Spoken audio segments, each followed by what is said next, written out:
जय मसीह। गेट्समनी airport church परिवार साथै हामीसँग मिडियामा संगति गरिराख्नु भएको आदरणीय दाजुभाइ दिदीबहिनीहरूलाई म यो कार्यक्रममा स्वागत भन्न चाहन्छु। सधैँ झैँ मैले एउटा नयाँ विषय ख्रीष्टको शक्ति दुर्बलतामा सिद्ध भन्ने विषयमा वचन लिएर आएको छु र दोस्रो कोरिन्थीको पुस्तक 12 अध्यायको 7 पदबाट 10 पदसम्म पढेर आजको वचनलाई निरन्तरता दिन गइरहेको छु। प्रिय दाजुभाइ दिदीबहिनीहरू, र पवित्र बाइबलको यस खण्डमा यस प्रकारले लेखिएको छ, तर प्रशस्त प्रकाशको कारण घमण्डले म बढ्ता नफुलौँ भनेर मलाई सताउन र घमण्डबाट रोक्नलाई शैतानको दूत अर्थात् एउटा काँडो मेरो शरीरमा दिइयो। यो मबाट हटोस् भनेर मैले 3 पल्ट प्रभुसित बिन्ती गरेँ, तर मलाई उहाँले भन्नुभयो, मेरो अनुग्रह तेरो निम्ति पर्याप्त छ, किनभने मेरो शक्ति दुर्बलतामा नै सिद्ध हुन्छ। यसकारण ख्रीष्टको शक्ति ममा वास गरोस् भनेर म बरु मेरो दुर्बलतामा बढी खुसी साथ गर्व गर्नेछु। 10 पद, यसकारण ख्रीष्टको खातिर दुर्बलताहरूमा, बदनामीहरूमा, कठिनाइहरूमा, सतावटहरूमा, आपतहरूमा म सन्तुष्टि रहन्छु, किनकि जब म दुर्बल छु म शक्तिशाली छु। प्रिय ख्रीष्ट पारखी दाजुभाइ दिदीबहिनीहरू, यो भनाइ पाउल प्रेरितको हो र पाउल प्रेरितले सेवकाईको जीवनमा एउटा कुराहरू उहाँले पत्ता लगाउनुहुन्छ।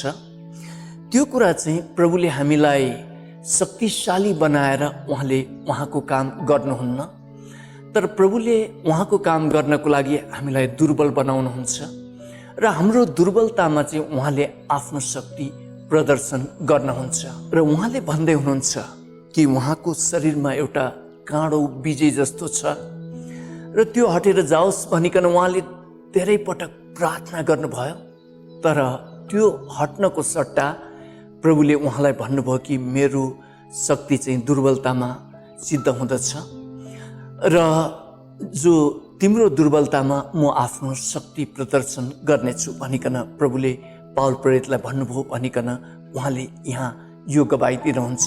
प्रिय दाजुभाइ दिदीबहिनीहरू, र अन्तिम निचोडमा उहाँले यही भन्नुहुन्छ कि म मेरो दुर्बलतामा रमाउँदछु भनेर चाहिँ उहाँले यी कुराहरू गर्नुहुन्छ। मैले मेरो सेवकाईमा जहिले पनि यो कुराहरू सम्झिरहेको थिएँ कि प्रभुले चाहिँ एकदमै शक्तिशाली बनाउनु भएर उहाँले आफ्नो काम मेरो जीवनबाट जो गरिने सेवकाई छ त्यो सेवकाईबाट चाहिँ उहाँले यो प्रकारले गरेर लिएर जानुहुन्छ होला भनेर चाहिँ मेरो सोचाइ नै त्यही नै थियो। तर म प्रभुसँग अहिले 40 वर्षभन्दा पनि ज्यादा सँगै हिँडिसकेको अवस्था छ र 30 वर्षभन्दा पनि ज्यादा मैले सेवकाईमा आफ्नो जिन्दगीको समय बिताइसकेको छु र यो समयको मेरो आफ्नै व्यक्तिगत अनुभवको निचोडमा पनि मलाई यही कुरा लागेको छ कि प्रभुले चाहिँ उहाँको कार्य दुर्बलतामा गर्नुहुन्छ र उहाँले आफ्नो सामर्थ्य चाहिँ हाम्रो दुर्बलतामा उहाँले सिद्ध गर्नुहुन्छ भन्ने कुरा नै मैले यही कुराहरू महसुस गरेर गएको छु। र पुरानो करार नयाँ करार दुईटैको अध्ययनमा, यानि उत्पत्तिको पुस्तकदेखि प्रकाशको पुस्तकसम्म हामीले अध्ययन गर्दाखेरि परमेश्वरको वचनले यही कुराहरू हामीलाई थाहा दिएको म देख्दछु। कि उदाहरणको लागि अब्राहमको जीवनलाई हामीले विचार गरौँ। अब्राहमले जसरी उहाँलाई विश्वासको पिता भनिए तापनि उहाँको जो जिन्दगीको दौडान, सेवकाईको दौडानमा उहाँ कतिपय कुराहरूमा कमजोर अवस्थामा आउनु भएको पनि हामी देख्दछौँ। जसरी उहाँले विवाहदेखि बाहिर जानु भएर उहाँले इस्माइल जन्माउन पुग्नुभयो, तर प्रतिज्ञाको छोराको लागि जो परमेश्वरले समय भनिराख्नु भएको थियो, पर्ख म दिन गइरहेको छु, पर्ख म दिन गइरहेको छु भनेर चाहिँ भनिराख्नु भएको थियो। तर अब्राहम र साराको पर्खिने त्यो क्षमता सकिएको अवस्थामा उहाँले यो प्रकारको कुराहरू गर्नुभयो। विवाहदेखि बाहिरबाट उहाँले इस्माइल जन्माइदिनु भयो र यो उहाँको जीवनमा भएको कमजोरीपनाहरू थियो। यद्यपि अब्राहमको त्यो कमजोरीपनामा पछि गएर परमेश्वरले आफ्नो सिद्धता प्रतिज्ञाको पुत्र इसाकलाई जन्म दिएरै छोड्नुभयो। भने जस्तै हामीले मोसाको जीवनलाई अध्ययन गर्न सक्दछौँ। मोसाले चाहिँ सम्झिनु भएको थियो कि उहाँको सामर्थ्यमा उहाँले प्रभुको काम गर्छु भन्ने उहाँले यही सम्झिनु भएको थियो। दरबारमा हुर्किनु भएको मानिस, दासत्वको परिवारमा जन्म लिनु भए तापनि दरबारमा हुर्किनु भएको, दरबारको तालिम पाएको व्यक्ति अब म संसार पल्टाउन सक्छु भन्ने प्रकारको उहाँलाई भित्री हृदयमा लागेको थियो। त्यो अवस्थामा परमेश्वरको काम उहाँले आफ्नै शरीरबाट गर्ने कोसिस गर्नुहुँदाखेरि, आफूलाई सामर्थ्य सम्झेर गर्ने कोसिस गर्नुहुँदाखेरि मोसा एक हत्यारा बन्न पुग्न भयो। र मोसाले प्रभुको काम त होइन, उहाँ त भागेर जङ्गल पो पस्न पर्यो, अर्को देशमा पो शरणार्थीको अवस्थामा उहाँ पुग्न पर्यो। र यो अवस्थामा जब उहाँ तोडिनु भयो, उहाँ एकदमै कमजोर अवस्थामा पुग्नुभयो। अब त म बोल्न पनि जान्दिनँ भन्ने अवस्थामा जब मोसा पुग्नुभयो, त्यो समय परमप्रभु परमेश्वरले मोसालाई एउटा पोथ्रा जलाउनु भएर जङ्गलभित्र नै, अब तिमी चाहिँ मेरो काम गर्न पर्दछ, अब फेरि मिश्र देशमा फर्केर जानु पर्दछ र मेरा जनहरूलाई तिमीले त्यहाँ दासत्वबाट छुटाउन पर्दछ भनिकन उहाँले मोसालाई सेवकाई दिनुभयो। प्रिय दाजुभाइ दिदीबहिनीहरू, र यहाँ मोसाको जीवनमा दाग लागिसकेको अवस्था थियो। मोसा कमजोर भन्दा पनि महाकमजोर, उहाँ टुक्रिनु भएको अवस्था, रित्तिनु भएको अवस्था थियो। अब मोसाले म केही पनि गर्न सक्दिनँ भन्ने अवस्थामा पुग्न भएको समयमा पो परमप्रभु परमेश्वरले उहाँको सामर्थ्य मोसा मार्फत प्रदर्शन गर्नुभयो। इजरायलीहरूलाई मिश्र देशको दासत्वबाट उहाँले छुटाएरै छोड्नुभयो, लाल समुद्र तराएरै छोड्नुभयो, मरुभूमिको बाटो भएर तालिम दिएरै छोड्नुभयो र प्रतिज्ञाको भूमिमा उहाँले पुर्याएरै छोड्नुभयो। प्रिय दाजुभाइ दिदीबहिनीहरू, र त्यस्तै गरेर हामीले पुरानो करारको पुस्तकबाट नै अर्को परमेश्वरको महापुरुष, जसलाई परमेश्वरको हृदय पछिको व्यक्ति भनिकन हामीले बाइबलमा उहाँ सम्बन्धी यही कुराहरू थाहा पाउँदछौँ। दाउद, जसलाई परमेश्वरको हृदय पछिको व्यक्ति भनेर भनिए तापनि उहाँ व्यभिचारी हुन पुग्नुभयो, उहाँ हत्यारा पनि हुन पुग्नुभयो र झर्यो जिन्दगी, डुब्यो जिन्दगी भन्ने अवस्थामा पुगेको व्यक्तिलाई, त्यो प्रकारको अवस्थामा पुगेर म रित्तिएँ, म सकिएँ, म त खत्तम भइसकेको मानिस हुँ भन्ने व्यक्तिलाई पछि गएर परमप्रभु परमेश्वरले आफ्नो सामर्थ्य दाउद मार्फत प्रदर्शन गरेर छोड्नुभयो र परमप्रभु परमेश्वरले दाउदको जीवनबाट आफ्नो इच्छा यानि आफ्नो उद्देश्य पुरा गरेरै छोड्नुभयो। प्रिय दाजुभाइ दिदीबहिनीहरू, त्यस्तै गरेर हामीले नयाँ करारको जो परमेश्वरको जनको उदाहरण पनि लिन सक्दछौँ। प्रभुका 12 जना चेलाहरूमध्ये मुख्य चेलाहरूमध्येको मनिटर यानि लिडर भनेर चाहिँ हामी पत्रुसलाई चिन्दछौँ। पत्रुस, जसलाई चाहिँ चेलाहरूको लिडर यानि प्रभुले एकदमै विश्वास गर्नुभएको व्यक्ति, प्रभुको पक्राउमा उहाँले 3 पटक इन्कार गर्नुभयो र प्रभुलाई धोका दिने व्यक्तिको रूपमा उहाँलाई चिनियो। तर पनि पत्रुस, जब म सिद्धिएँ, अब म कामै नलाग्ने मान्छे भएँ भनेर चाहिँ पत्रुसले ठान्नु भएको, त्यही प्रकारले आफूलाई गन्ती गर्नुभएको व्यक्तिलाई उहाँ सृष्टिकर्ता परमेश्वरले, प्रभु येशूले पत्रुसलाई पछि बौरी उठ्नु भएपछि चलाएरै छोड्नुभयो। प्रिय दाजुभाइ दिदीबहिनीहरू, पत्रुसको जो सिद्धिएको, पत्रुस म खत्तम भएँ, म रित्तिएँ, म बदनाम भएँ, म दुर्लभ अवस्थामा पुगेँ भनेर चाहिँ पत्रुसले सम्झिनु भएको थियो। तर उहाँको दुर्बलतामा सृष्टिकर्ता परमेश्वर येशू मसीहले आफ्नो सामर्थ्य प्रदर्शन गरेरै छोड्नुभयो। र हामीले पावलको जीवनमा पनि यही देख्दछौँ। पावल साउल थिए। साउल हुनुहुँदा यानि साउलको पुरानो जीवनमा चाहिँ उहाँ इसाईहरूलाई सतावट गर्नुहुने व्यक्ति हुनुहुन्थ्यो। इसाईहरूलाई मार्न लगाउने व्यक्ति, इसाईलाई धरपक्राउ गर्ने व्यक्ति। तर दमस्कसको बाटोमा उहाँले प्रभु येशूलाई चिन्न भएपछि गएर साउल पावल हुनुभयो र उहाँ अब रित्तिएँ, म त खतमै मान्छे हुँ, पहिला यसरी मैले साँचो सृष्टिकर्ता परमेश्वरको विरुद्धमा उठेर यसरी काम गरेको मान्छे, म त कामै नलाग्ने मान्छे, म त खत्तमै मान्छे भनेर जो पावलले सम्झिनु भएको थियो। तर उहाँ पावल मार्फत नयाँ करारको आदि जति पुस्तकहरू पवित्र आत्मा परमेश्वरले उहाँ मार्फत हामीलाई दिनुभयो।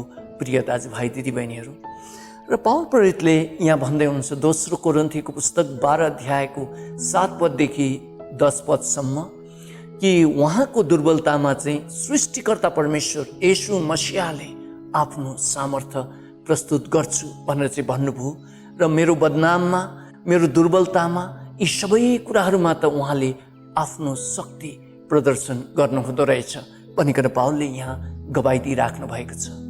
र पावलले अन्तिममा भन्नुहुन्छ कि म आफ्नो कमजोरीपनामा अब रमाउँछु, अब खुसी हुन्छु भनेर चाहिँ उहाँले भन्दै हुनुहुन्छ। र मैले आफ्नो जीवनलाई फर्केर हेर्दाखेरि पहिलो कुरा त एउटा शारीरिक कुराहरूको अवस्थाको याद आउँदछ। म त्यस समयमा धरानको माथि हात्तीसारको साइन्स कलेजमा म पढिरहेको थिएँ र हाम्रो कलेजबाट धेरैजनाले ब्रिटिस क्याम्पमा क्लर्कमा त्यो एकैचोटि 2 फिता दिँदो रहेछ। त्यतिखेर एसएलसी पास सेकेन्ड डिभिजन गरेकोहरूलाई चाहिँ भर्ना लिइरहेको थियो र हाम्रो कलेजबाट धेरैजना त्यस प्रकारले लाग्न जानुभएको थियो र त्यस प्रकारको पदहरूमा यानि क्लर्कमा चाहिँ जातित्वहरूलाई पनि त्यति हेरिँदैन रहेछ। सबै जातिहरूबाट ब्रिटिस आर्मीमा लिइँदो रहेछ र म पनि त्यहाँ गएँ, त्यहाँ लागिसकेँ। यी सबै कुराहरू भयो, लागेको 1 हप्ता भएको थियो। अब हाम्रो फाइनल सेलेक्सन भएर अब हामीलाई काठमाडौँ ल्याएर उता हङकङतिर लाने योजना थियो क्यारे। त्यहाँ सिओ अफिसर, कमान्डिङ अफिसर आउनुहुन्छ भनेर चाहिँ भनिरहेको थिए र 7 दिन हाम्रो तालिमहरू त्यहाँ धरान क्याम्पमै भइसकेपछि चाहिँ त्यहाँ उहाँहरूको त्यो सिओ अफिसर आउनुभयो ब्रिटिस। आए पछाडि 2टा लाइन लगाइएको थियो। त्यो 2टा लाइनबाट एकजना दार्जिलिङको साथी, उहाँले चाहिँ ताप्लेजुङबाट नागरिकता बनाएर त्यसमा भिड्नु भएको थियो, उहाँ पनि लागिसक्नु भएको थियो। तर उहाँको छेपारी अलिक ठुलो देखेर त्यो ब्रिटिस अफिसरले चाहिँ यो मानिसले उमेर ढाँटेको हुनपर्छ भनेर चाहिँ उहाँलाई बाहिर निकाल्यो र मेरो माथि गाला माथिको हड्डी हेरेर बाहिरबाट नै यो मानिसको दाँत ठिक छैन भनेर चाहिँ मलाई त्यो लाइनबाट बाहिर निकाल्नुभयो। र त्यो प्रकारले हामी 2 जना निक्ल्यौँ। मेरो 15 वर्षको उमेरमा नै दाँतमा किरा लागेको कारणले गर्दाखेरि यो 2टै माथिको बगाराहरू निकालेर यहाँ चाहिँ यो फेक यानि कृत्रिम बगारा हालेको थिएँ सिलगढी इन्डियाबाट। तर जो त्यहाँको डेन्टिस्ट डाक्टर हुनुहुन्थ्यो हाम्रो दाँत चेक गर्ने, उहाँले यस्तो भर्खरको जवानको कसरी दाँत बिग्रिन्छ होला र भन्ने सम्झिनु भयो होला, मात्रै गर्न लगाउनु भएको थियो। त्यो लाइनमा सर्र हेर्दै जाँदाखेरि सब ठिक छ भनेर त्यो प्रकारले पास गर्नुभएको थियो। तर त्यो ब्रिटिस आर्मी अफिसरले मेरो दाँत सम्बन्धीको डिफेक्टलाई ठ्याक्कै पत्ता लगाउनु भयो र म त्यहाँबाट निक्लिएँ। यानि उहाँ दार्जिलिङको साथी पनि लाग्न सक्नु भएन। हामी 2 जना चाहिँ बाहिर भयौँ।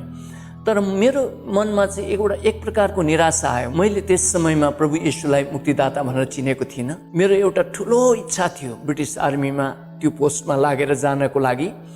त्यसमा फेल हुँदाखेरि र त्यो प्रकारले 1 हप्तापछि निकालिँदाखेरि मलाई एक प्रकारले ठुलो मनमा चिन्ता फिक्री भए जस्तो यो प्रकारको अनुभव भयो। र मैले जिन्दगीमा म चाहिँ ठुलो काम गर्न नसक्ने मान्छे रहेछु, म चाहिँ कस्तो कमजोर मान्छे रहेछु, मेरो यो दाँतले मलाई ठुलो धोका दियो भनेर चाहिँ दाँतलाई मैले जहिले पनि दोष लगाइराख्ने कामहरू गरेँ।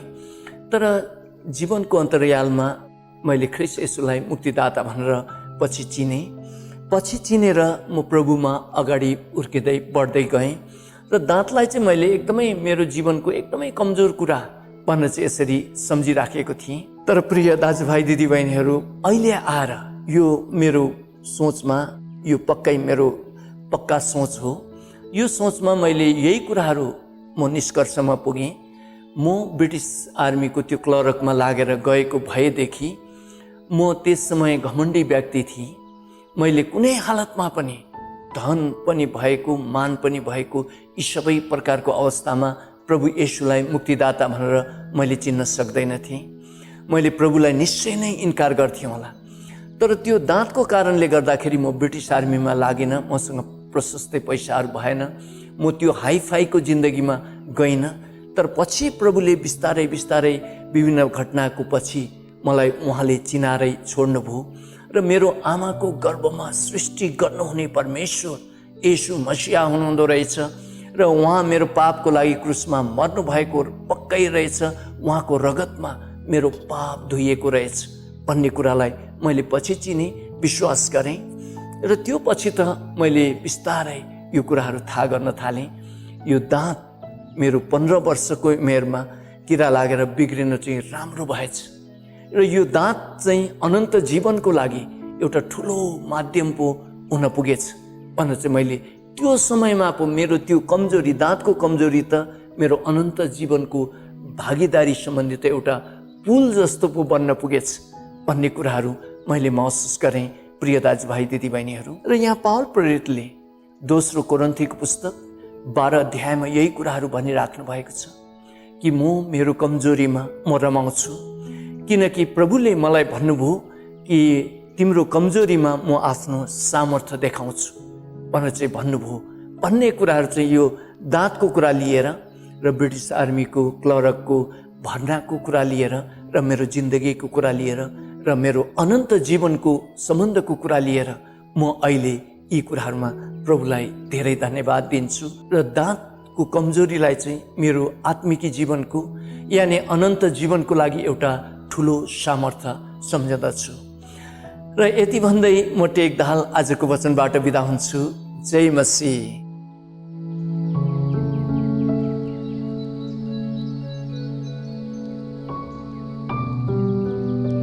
हामीले कसरी कोरोना भाइरस फैलिने क्रमदेखि रोक्न मद्दत गर्न सक्छौँ? नियमित सेनिटाइजरले हात सफा गर्ने वा साबुन पानीले हात धुनुहोस्।